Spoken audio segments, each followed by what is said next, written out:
Good morning students. बेटा अपना आज का टॉपिक है enthalpy of system. What is the enthalpy?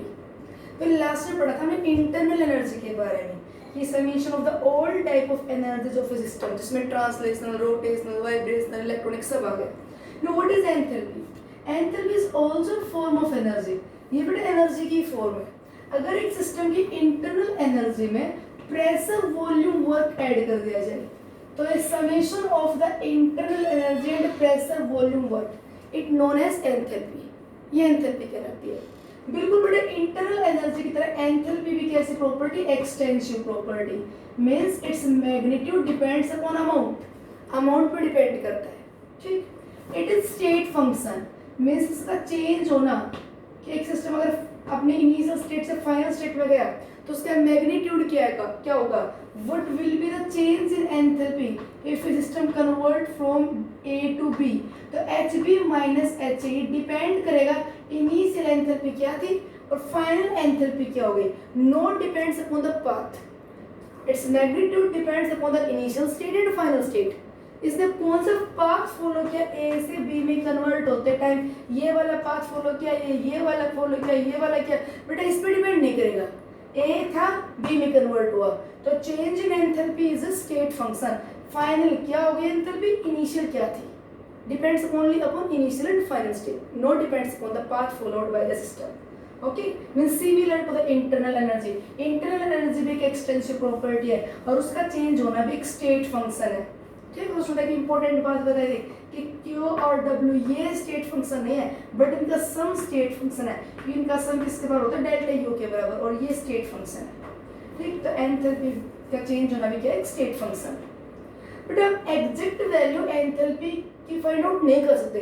एक सिस्टम की हम एब्सोल्यूट एंथैल्पी डिटरमाइन नहीं कर सकते, because we don't know the value of internal energy exactly. हमें ये वैल्यू एग्जैक्ट नहीं पता, तो हम एंथैल्पी भी एग्जैक्ट मेजर नहीं कर सकते। But again we are able to measure the change in enthalpy, change निकाल सकते हैं। मान लीजिए एक सिस्टम किसी कांस्टेंट प्रेशर P पे एंथैल्पी ओबे कर रहा है बेटा HA, internal energy UA, pressure मैंने कांस्टेंट ले लिया। ठीक है, mostly process occurs at constant pressure. अगर बेटा ओपन वेसल है तो प्रेशर क्या रहेगा? कांस्टेंट। तो प्रेशर मैंने कांस्टेंट अज्यूम कर लिया। वॉल्यूम मान लीजिए सिस्टम की थी VA, अगर B में कन्वर्ट हुआ एंथैल्पी हो गया HB, इंटरनल एनर्जी मान लीजिए UB होगी, प्रेशर कांस्टेंट है, वॉल्यूम चेंज होगी VB। प्रेशर वॉल्यूम वर्क है तो वॉल्यूम चेंज होगी VA से VB at a constant pressure, volume change from A to B। ये वैल्यू हमें एक्यूरेट नहीं पता, तो ये वैल्यू भी हमें एक्यूरेट नहीं पता, बट इसका डिफरेंस हमें पता है, तो इसका डिफरेंस अपने पास एग्जैक्टली आ जाएगा। तो HB minus HA, delta H will be equal to क्या हो जाएगा? UB minus UA, delta U। Pressure constant है, VB minus VA, change in volume. तो ये अपने पास एक इंपॉर्टेंट रिजल्ट आ गया कि change in enthalpy delta H of a system is equal to change in internal energy plus P delta V. Delta H is equal to delta U plus P delta V. If we know the value of this at a condition of given pressure, volume change is given, then we can find out the delta H. ठीक। अच्छा, अगर बेटा हम ये ले gas system और assume gas is ideal. अगर ideal gas है तो उसके लिए प्रेशर वॉल्यूम वर्क तो गैसेस में ही होता है बेटा। प्रेशर वॉल्यूम वर्क तो गैसेस के लिए होता है। तो हमने ले ली मान लीजिए आइडियल गैस, तो आइडियल गैस तो PV को आप लिख सकते हो equal to nRT, where n is the number of moles of gas। Gas equation तो गैस के लिए अप्लाई होगी, n क्या? Number of moles of gas. P delta V is equal to delta Ng, R constant है, ठीक है, temperature constant ले लिया, तो P डेल्टा V को हम क्या लिख सकते हैं? Delta Ng RT। ये डेल्टा Ng क्या है? ध्यान से देखिए, डेल्टा Ng क्या है? Change in the number of moles of gases product and reactant. Means ये क्या है? Number of moles of gases product minus number of moles of gases reactant. बेटा PV is equal to nRT, ideal gas equation है, gas के लिए apply होगी, solid liquid के लिए अप्लाई नहीं होगी। तो अगर आपने किसी रिएक्शन के लिए डेल्टा N लेना हो, change in number of moles लेना हो, तो आप कौन से लेना? Number of moles of gas product और number of moles of gas reactant, क्योंकि आप किसकी जगह पे यहाँ पे रख रहे हो तो गैस के लिए अप्लाई होगा। ये सॉलिड लिक्विड का नहीं लोगे आप। जैसे मान लीजिए एक रिएक्शन है, 1 mole of solid carbon completely burned in the presence of X of air and that gives CO2. So what will be the delta Ng for this reaction? What will be delta N for this reaction? अगर यहाँ पे आपको ये apply करना हो P delta V की जगह हमें लिखना हो डेल्टा NgRT, तो आप इस रिएक्शन के लिए बेटा क्या लेंगे डेल्टा N की value? Number of moles of gas product, important point है ध्यान देना, number of moles of gas product कितना है 1 mole, number of moles of gas reactant, तो बेटा रिएक्टेंट कितना है 1 मोल, तो डेल्टा N से यहाँ 0 है। कार्बन को कंसीडर मत करना, कार्बन इज सॉलिड, ठीक, तो delta H is equal to delta U plus P delta V, और क्या लिखते हैं हम delta H is equal to delta U plus delta NgRT। अगर आपने वो कोई रिएक्शन दे रखी है तो वहाँ पे डेल्टा Ng की वैल्यू लिख लेंगे, R कांस्टेंट पता है, टेम्परेचर गिवन होगा, डेल्टा U डेल्टा H में से एक नॉन होगा, दूसरी चीज निकल आएगी बस। Under which condition change in enthalpy of a system can be equal to change in its internal energy? ये दोनों इक्वल कब हो सकते हैं बेटे? दोनों इक्वल कब हो सकते हैं? एक तो अभी बताया कि for such A reaction where the number of moles of gas product is equal to the number of moles of gas reactant, ऐसे रिएक्शन जहाँ पे number of moles of gas product और रिएक्टेंट बराबर हो तो डेल्टा Ng 0 होगा और वहाँ पे delta H is equal to delta U हो जाएगा, जैसे अभी बताया था। ऐसे और ले लें example, hydrogen gas combine with chlorine gas and give the 2 mole of HCl gas. इस रिएक्शन के लिए बेटा delta H delta U equal होगा क्योंकि number of moles of gas product 2, Np की वैल्यू क्या है 2, number of moles of gas reactant 1 मोल और 1 मोल कितना है 2, तो 2 माइनस 2 क्या है 0, ठीक, तो डेल्टा Ng की वैल्यू अब 0 होते हैं, डेल्टा H डेल्टा U बराबर हो जाएगा। और these can be equal if a reaction is carried out in a closed vessel। अगर एक रिएक्शन को बेटा क्लोज्ड कंटेनर में करवाया जाए, यहाँ पे हमने कोई गैस ली, रिएक्शन हुई, प्रोडक्ट बन गया, ठीक है, वेसल क्लोज्ड है, इसकी वॉल्यूम फिक्स है, तो अब यहाँ पे सिस्टम की जो यहाँ पे अगर जो लिक्विड रिएक्टेंट वो पूरे में फैला हुआ है, मान लीजिए वॉल्यूम V लीटर है, प्रोडक्ट बनेगा वो पूरे में डिस्पर्स रहेगा, वॉल्यूम V लीटर है, तो एक क्लोज्ड कंटेनर में अगर करवाते हैं तो there is no change in volume, और if there is no change in volume then again delta H is equal to क्या हो जाएगा डेल्टा U, और delta H can be equal to delta U for the such reactions which not involve gaseous species, the reaction which occurs only in between solid liquid। जैसे कह दिया जाए sodium hydroxide solution react with HCl solution and give the NaCl and water, तो NaCl का solution plus water, यहाँ पे बेटा कोई भी रिएक्टेंट या प्रोडक्ट में गैस स्पेस नहीं है, तो यहाँ पे अगर डेल्टा Ng की बात करें तो 0, the reaction which not involves any gas species, जहाँ पे रिएक्टेंट प्रोडक्ट में कोई भी गैसेस ना हो तो वहाँ पे डेल्टा Ng की वैल्यू क्या होगी 0, वहाँ पे delta H equal to delta U हो जाएगा। तो change in enthalpy for a process can be equal to change in its internal energy, और कब हो सकता है? Number of moles of gas product reactant बराबर हो, या फिर रिएक्शन क्लोज्ड कंटेनर में करवाया जाए तो वॉल्यूम चेंज ना हो, या फिर कोई ऐसे रिएक्शन बेटा जहाँ पे गैस है ही नहीं, तो ना कोई गैस रिएक्टेंट ना कोई प्रोडक्ट, तो वहाँ पे भी डेल्टा Ng 0 का, ठीक। Note this change in enthalpy and change in internal energy is the measurement of amount of heat released or absorbed during reaction, but किस कंडीशन पे? देखो, change in internal energy is equal to the is measurement of the amount of heat released or absorbed in a process at a constant volume। बात समझना, ये क्या कहना चाह रहा है कि अगर एक प्रोसेस हमने करवाया कांस्टेंट वॉल्यूम पे, हमने कुछ कहाँ पे कराया कांस्टेंट वॉल्यूम पे, वॉल्यूम कांस्टेंट है, तो under condition of constant volume, under condition of constant volume, इस कांस्टेंट वॉल्यूम कंडीशन पे ये ए बी में कन्वर्ट होते टाइम कितनी हीट एनर्जी को रिलीज या कितनी हीट एनर्जी को एब्जॉर्ब कर रहा है, वो बेटा डेल्टा यू के बराबर होगा, वो इसकी इंटरनल एनर्जी चेंज के बराबर होगा। Let us A change to B by releasing the 10 kilojoule heat, तो delta U is equal to -10 kilojoule आ जाएगा।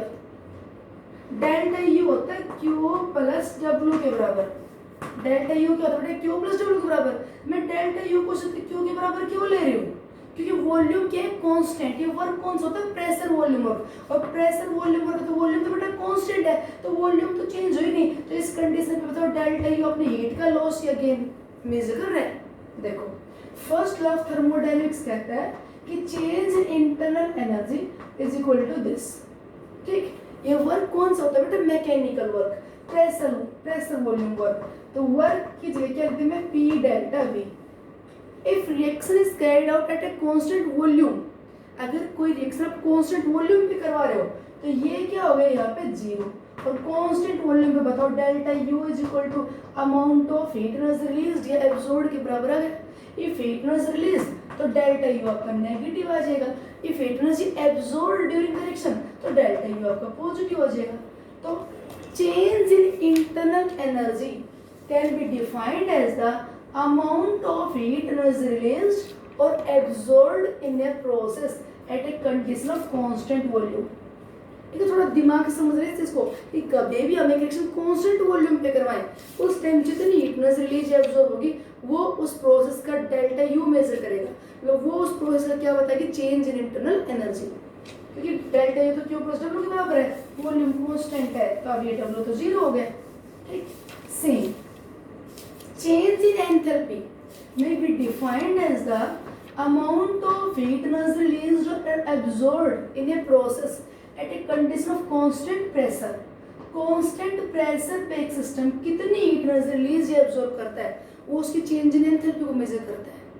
कैसे बेटा अभी हमने पढ़ा कि we know that delta H is equal to क्या होता है del U plus P delta V, right. According to the first law of thermodynamics, delta U is equal to क्या होता है Q plus W, where W is the work done. If work done by the system, you take the minus P delta V. तो let us say expansion work takes place, और expansion work है तो बेटा work negative होगा, expansion work done by the system, तो क्या होगा P delta V minus Q। ठीक है, put this value in the equation number first। ये वैल्यू पुट कर दीजिए बेटा, वैल्यू यहाँ पे पुट कर देंगे तो बताओ क्या आ जाएगा अपने पास delta H is equal to Q और डेल्टा यू की जगह Q minus P delta V. ये रिएक्शन करवाते टाइम बेटा यहाँ पे हम क्या लेके चल रहे हैं वॉल्यूम क्या लेके सॉरी यहाँ पे क्या लेके चल रहे हैं प्रेशर कांस्टेंट, की प्रेशर चेंज नहीं हो रहा। ठीक है, देखो वॉल्यूम तो चेंज हो रही है डेल्टा वी रहा, वॉल्यूम तो चेंज हो रही है, यहाँ पे क्या कांस्टेंट है प्रेशर कांस्टेंट है, ये कैंसिल हो गया तो डेल्टा एच अपना किसके बराबर हो गया क्यू के बराबर। किस कंडीशन पे कांस्टेंट प्रेशर कंडीशन पे, या वॉल्यूम चेंज लिया देखो हमने वो प्रेशर वॉल्यूम वर्क मेजर किया है एक्सपेंशन वाला कितना वर्क हो पी डेल्टा वी, तो वॉल्यूम चेंज हुई बट प्रेशर क्या बेटा कांस्टेंट, तो डेल्टा एच किसके बराबर हो गया क्यू पी के बराबर। मींस यू कैन से कि change in enthalpy is defined as the amount of heat energy released or absorbed in a process at a constant pressure। जब एक सिस्टम A से B में कन्वर्ट हो रहा है, जब एक सिस्टम A से B में कन्वर्ट हो रहा है तो बेटा इसका A से B में कन्वर्ट होते टाइम कितनी हीट एनर्जी रिलीज हुई या कितनी हीट एनर्जी एब्जॉर्ब हुई वो डेल्टा एच के बराबर है। अगर ये प्रोसेस कांस्टेंट प्रेशर पे हुआ है तो मान लीजिए ए से बी में कन्वर्ट हुआ, हीट एनर्जी रिलीज की 100 किलो जूल, तो delta H is equal to minus 100 kilo joule, but condition क्या है कि ये रिएक्शन कांस्टेंट प्रेशर पे हुई है तो हम लिख देंगे माइनस 100 किलो जूल। ठीक है, और बेटा अगर यही रिएक्शन कांस्टेंट वॉल्यूम पे हुई है तो मैं लिख दूंगी delta U is equal to minus 100 kilo joule. तो ये बहुत ही इंपॉर्टेंट रिजल्ट है कि delta U is equal to Q V and delta H is equal to Q P. Means change in internal energy and change in enthalpy is the measurement of the amount of heat energy released or absorbed in a process. At constant volume it measures change in internal energy or at constant pressure it measures the change in enthalpy। ठीक, अच्छा अब बेटे heat capacity क्या होती है, फिर हमने numericals करेंगे इसके। ठीक है, हीट कैपेसिटी क्या होती है, what is the heat capacity, what is heat capacity. हमने इस डेल्टा यू को डेल्टा एच को हीट कैपेसिटी से रिलेट करेंगे, तो हीट कैपेसिटी ने पीछे भी डिफाइन की थी कि it is the amount of heat energy required, it is the amount of heat energy required to increase the temperature of a substance. It is the amount of heat is required to increase the temperature of a substance by 1 degree Celsius. बेटा किसी भी substance का temperature 1 degree Celsius increase करने के लिए जो heat चाहिए थी वो क्या होती है, हीट कैपेसिटी. ठीक है, तो हीट कैपेसिटी को हम क्या लिख देंगे, amount of heat is required by change in temperature. देखो मान लीजिए अपने पास एक सब्सटेंस है, इसका टेम्परेचर बेटा 25 से 30 डिग्री सेल्सियस करने के लिए टोटल हीट देनी पड़ी मान लीजिए 20 किलो जूल. ठीक, तो बेटा 5 डिग्री सेल्सियस टेम्परेचर राइज करने की हीट कितनी देनी पड़ी, 25 किलो जूल. तो 1 डिग्री राइज करने के लिए कितनी देनी पड़ेगी, 25/5. तो ये अपने पास क्या है, हीट कैपेसिटी कि total amount of heat energy absorbed bye the system 25 kilo joule by the total change in temperature कितना है बेटा, 5 degree Celsius. The amount of heat required to raise the temperature of a substance by 1 degree Celsius is known as the heat capacity.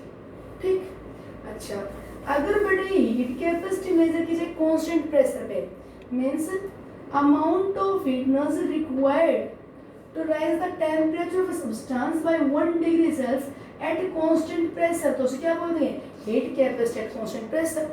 ठीक है, तो ये pressure constant क्यों लिखते हैं. तो बेटा amount of heat energy absorbed या released at a constant pressure किसके बराबर होता है, अभी पढ़ा था हमने. Amount of heat energy released और absorbed at a constant pressure क्या वजह से पता है, डेल्टा एच. तो Cp can be written as the delta H by delta T. अगर हम स्मॉल डिफरेंस दिखाना you can write dH by dt. ये बेटा स्मॉल डिफरेंस होता है, ये लार्ज डिफरेंस होता है. ठीक, heat capacity at constant volume, it is the measurement of the amount of heat energy required to raise the temperature of a substance by 1 degree Celsius under a condition of constant volume. हम एक system की volume रखना चाहते हैं constant, उस time उसका temperature 1 degree बढ़ाने के लिए जो हीट देनी पड़ेगी वो क्या कहलाएगी, heat capacity at constant volume. मान लीजिए हीट देनी कितनी पड़ी बेटे, क्यू. कांस्टेंट वॉल्यूम तो क्यू भी लिखते हैं. टोटल चेंज इन टेम्परेचर कितना हो, डेल्टा टी. तो क्यू भी हीट लेके टेम्परेचर कितना चेंज हो, डेल्टा टी. तो डेल्टा टी टेम्परेचर करने के लिए चेंज हीट देनी पड़ी इतनी, तो 1 डिग्री चेंज करने के लिए कितनी हीट देनी पड़ेगी, क्यू भी बाई डेल्टा टी. बेटा 1 डिग्री चेंज करने के लिए जो हीट देनी पड़ती है उसे हम हीट कैपेसिटी बोलते हैं. कांस्टेंट वॉल्यूम पे देनी पड़ी तो हीट कैपेसिटी कांस्टेंट वॉल्यूम बोल रहे हैं. तो बेटा ये क्या होगा, that is equal to delta U by delta T. For a small change you can write this D U by D T. तो हीट कैपेसिटी कांस्टेंट प्रेशर और हीट कैपेसिटी कांस्टेंट वॉल्यूम, इन दोनों में से कौन सी वैल्यू बड़ी होती है, दोनों बराबर होती हैं. क्या रिलेशन होता है, what is the relation between Cp and Cv. Cp और Cv क्या रिलेशन होता है, तो बेटा ये देखा जाएगा. अभी हम प्रूव कर देंगे इसको कि Cp is always greater than Cv. Cp is always greater than Cv. Prove करते देखो इसको. हीट कैपेसिटी क्या हो गया, heat absorbed by change in temperature. Constant pressure पे क्या हो गया, ये dH बाई dt. और कांस्टेंट वॉल्यूम पे क्या हो गया, du बाई dt. ठीक, अब Cp और Cv में रिलेशन ड्राइव करते हैं. You know that H is equal to U plus PV. For ideal gas you can write PV is equal to nRT. n is the number of moles of gas. We can write H is equal to U plus में nRT. n is the number of moles of gas. R gas constant T temperature. Differentiate it with respect to temperature. तो temperature is तो dH by dt is equal to du by dt. Change in internal energy with respect to temperature. n number of moles of gas constant, r gas constant, और फिर temperature का difference with respect to temperature. तो d by dt of t is equal to क्या हो गया, 1. ठीक, क्या है अपने पास, dH बाई dt क्या होता है, Cp. du बाई dt क्या होता है, Cv. तो अपने पास रिलेशन आ गया, Cp is equal to Cv plus nR. बड़ा इंपॉर्टेंट रिलेशन है. अगर आपको heat capacity at constant pressure और heat capacity at constant volume relation चाहिए, टर्म्स आपके क्लियर होने चाहिए. क्या होता है ये, it is that heat which required to raise the temperature of a substance by 1 degree Celsius at constant pressure, और it is the heat that required to raise the temperature of a substance again by 1 degree Celsius but at constant volume. तो constant pressure पे 1 degree Celsius temperature बढ़ाने के लिए हमेशा एक system को ज्यादा हीट देनी पड़ेगी as compare to heat required at constant volume. Cp is always greater than Cv. ये इसका थर्मोडायनेमिक प्रूफ आ गया. ये n capital number of moles of gas. For 1 mole of gas क्या आ गया अपने पास, Cp is equal to Cv plus R. 1 mole gas के लिए, 2 मोल है तो 2R हो गया, 3 मोल गैस 3 हो गया। Cp always greater than Cv। अगर हम इसको थ्योरेटिकली एक्सप्लेन करना चाहिए क्यों Cp की वैल्यू ज़्यादा होती है, ये तो इसका थर्मोडायनेमिक प्रूफ हो गया। अब हमें सिर्फ प्रूव करना चाहिए क्यों Cp की वैल्यू बेटा Cv से ज़्यादा होती है। तो देखिए हमने ना एक सिस्टम ले लिया, एक सब्सटेंस सेम, ये बेटा आइडेंटिकल सिस्टम है दोनों, बिल्कुल जो सब्सटेंस यहाँ पे लिया वही सब्सटेंस यहाँ पे लिया, सेम है। टेम्परेचर यहाँ पे मैंने कह दिया 27 डिग्री सेल्सियस है, यहाँ पे मैंने कह दिया 27 डिग्री सेल्सियस है, ठीक है। ये जो गैस लड़के 27 पे, ये भी लड़के 27 पे, दोनों आइडेंटिकल सिचुएशन है। We want to raise the temperature of this by 1 degree Celsius, but we want कि pressure remains constant, हम चाहते हैं कि pressure constant रहे। बट जैसे हम यहाँ पे हीट देंगे, जैसे यहाँ पे इसको हीट दी जाएगी तो टेम्परेचर बेटा यहाँ पे जैसे आप हीट एब्जॉर्ब करेगा तो टेम्परेचर बढ़ाने के लिए यहाँ पे क्या होगा, टेम्परेचर धीरे धीरे बढ़ेगा। तो बेटा यहाँ पे जो गैस है वो अपना टेम्परेचर बढ़ेगा तो यहाँ पे धीरे धीरे अपनी वॉल्यूम को बढ़ाने की कोशिश करेगी, वो एक्सपेंड होगा as the heat absorb by the system. तो ये ट्राई टू एक्सपेंड होना चाहेगा, एक्सपेंड होना चाहेगा। तो बेटा ये एक्सपेंड होना चाहेगा यहाँ पे, क्योंकि हीट एनर्जी एब्जॉर्ब करेगा तो पार्टिकल्स काइनेटिक एनर्जी बढ़ेगी तो दूर दूर जाना चाहेंगे। अगर यहाँ पे वॉल्यूम आप इतनी रखते हो, हम वॉल्यूम इतने ही रखते हैं, तो क्या दिक्कत आएगी, एट ए कांस्टेंट वॉल्यूम। ध्यान देखो, मैं वॉल्यूम नहीं बढ़ाना चाहती, मान लो वॉल्यूम कांस्टेंट रखूं, तो एट ए कांस्टेंट वॉल्यूम क्या होगा, temperature directly proportional to pressure. आप हीट दे रहे हो तो टेम्परेचर बढ़ेगा तो प्रेशर बढ़ाएगा, और मुझे प्रेशर रखना क्या है, कांस्टेंट। तो प्रेशर कांस्टेंट रखने के लिए आप ये बताओ वॉल्यूम इंक्रीज करनी पड़ेगी कि नहीं। To keep the pressure constant, there is a volume should be increased, otherwise वो तो प्रेशर बढ़ाएगा। तो वॉल्यूम कांस्टेंट यहाँ पे प्रेशर कांस्टेंट करने के लिए यहाँ पे क्या बताया मैंने, वॉल्यूम क्या करनी पड़ी, इंक्रीज। तो बेटा यहाँ पे तो एक्सपेंशन वर्क होगा। दोबारा सुनो कि मैंने क्या बताया कि हम यहाँ पे हीट देंगे, टेम्परेचर बढ़ेगा।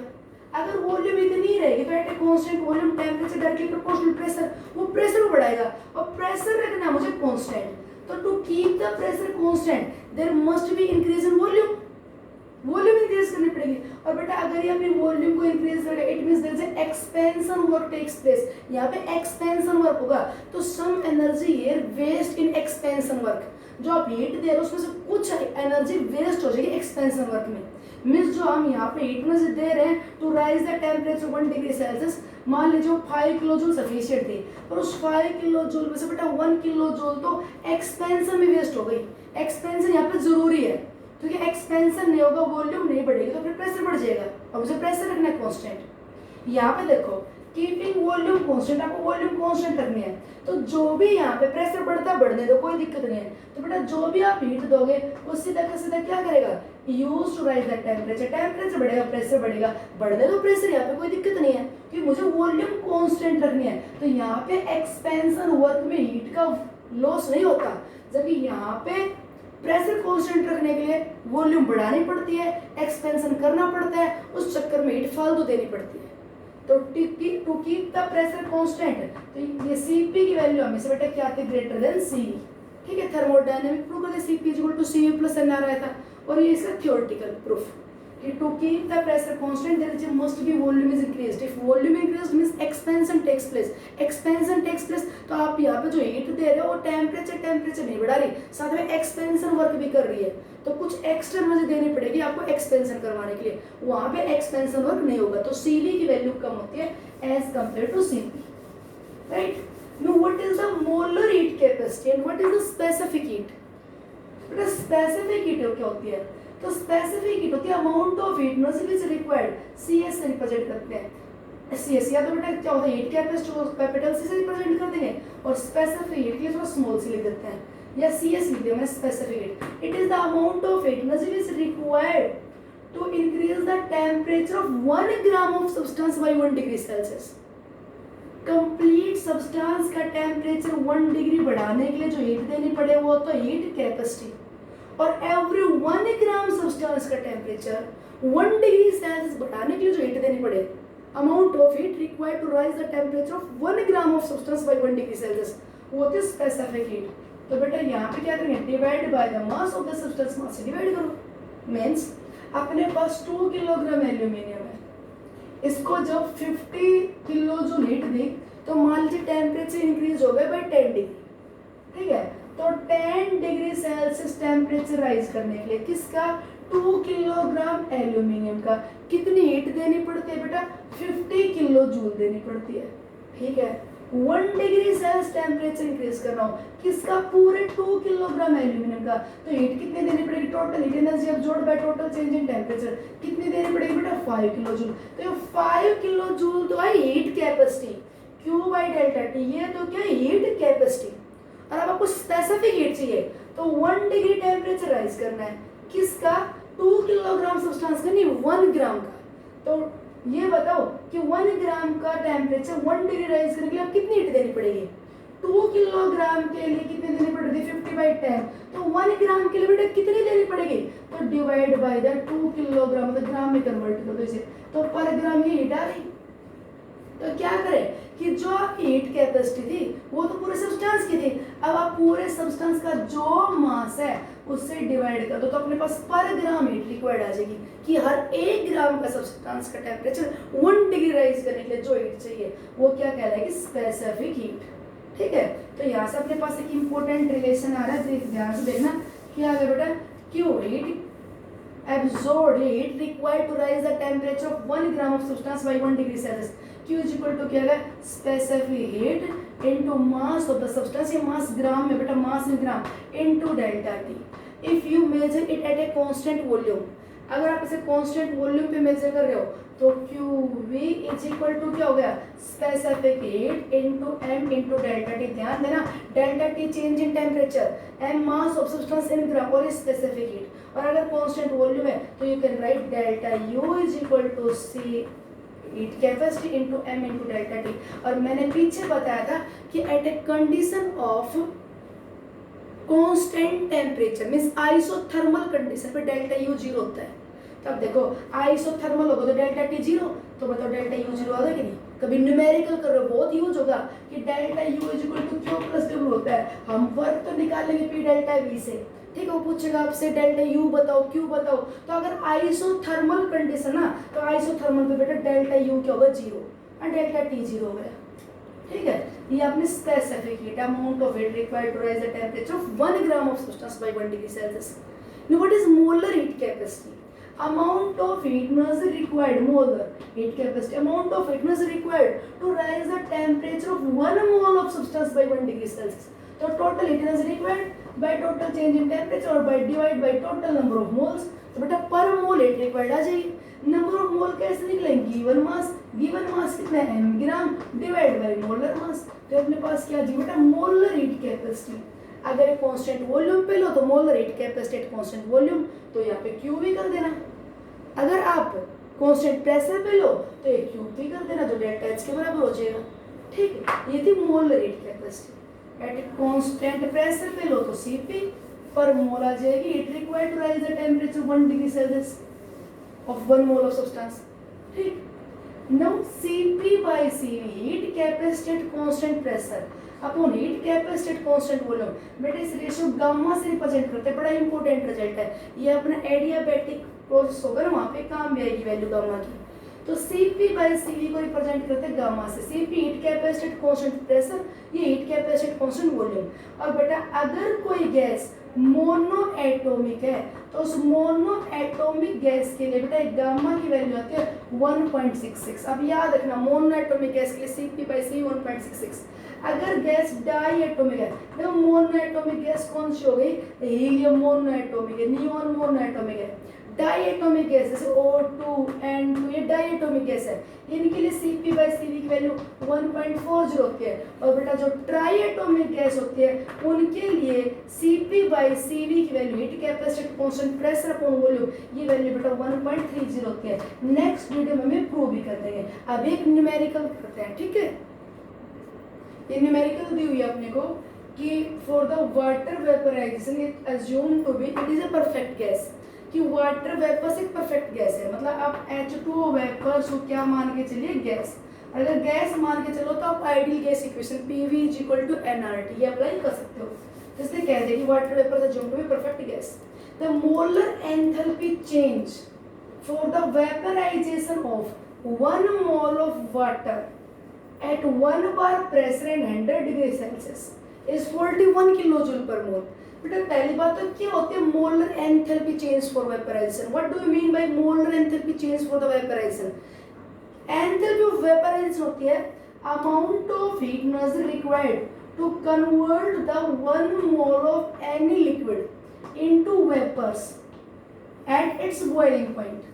बेटा क्या होती है enthalpy of vaporization? Amount of heat required to convert the 1 mole of liquid into vapors at its boiling temperature. तो वाटर का बॉइलिंग टेम्परेचर 100 डिग्री सेल्सियस है और amount of heat required at a constant pressure is can be written as the delta H. तो delta H enthalpy of vaporisation मतलब amount of heat required to convert the 1 mole of liquid into vapours at its boiling temperature. तो ये enthalpy of vaporisation दे रहा है कि कितनी heat लगती है एक मोल लिक्विड को वेपर से कन्वर्ट करते टाइम. ये H2 अपने पास लिक्विड है और बेटा इसे 100 डिग्री सेल्सियस में वेपर से कन्वर्ट करने के लिए जो हीट चाहिए वो हीट कितनी बता रहा है? That is equal to enthalpy change के बराबर होगा कांस्टेंट प्रेशर पे. 1 बार प्रेशर कांस्टेंट है तो कितना बेटा 41 किलोजूल पर मोल कि 1 मोल लिक्विड को वेपर में कन्वर्ट करने के लिए इतनी हीट देनी पड़ती है. तो अपने को एंथैल्पी ऑफ वेपराइजेशन दे दिया. कई बार बेटे लेटेंट हीट ऑफ वेपराइजेशन बोलते हैं. Latent heat of vaporization the amount of heat energy required to convert the 1 mole of liquid into vapours at its boiling temperature. तो वो लेटेंट हीट ऑफ वेपराइजेशन क्या लगेगी? Same. अगर पर मोल लेते तो अपने पास आ जाएगी latent of heat energy required पर मोल तो आ जाएगी किलोजूल पर मोल. और बेटा पर ग्राम लो तो आ जाएगी क्या आ जाएगी अपने पास? किलोजूल पर ग्राम.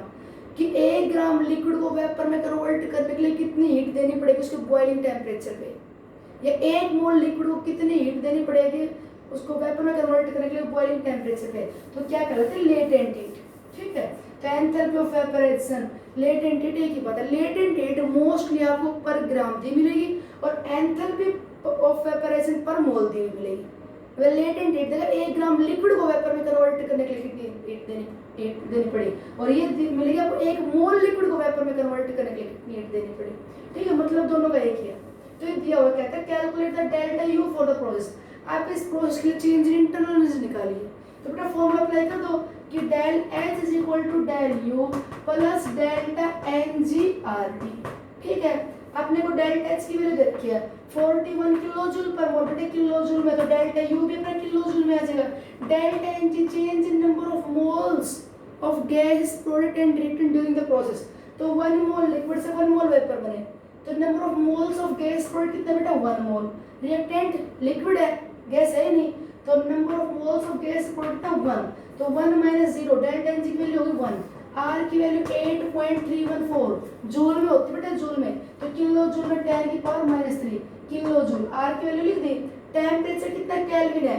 373 केल्विन. इस टेम्परेचर पे ये आर की वैल्यू किलो जूल में ले ली.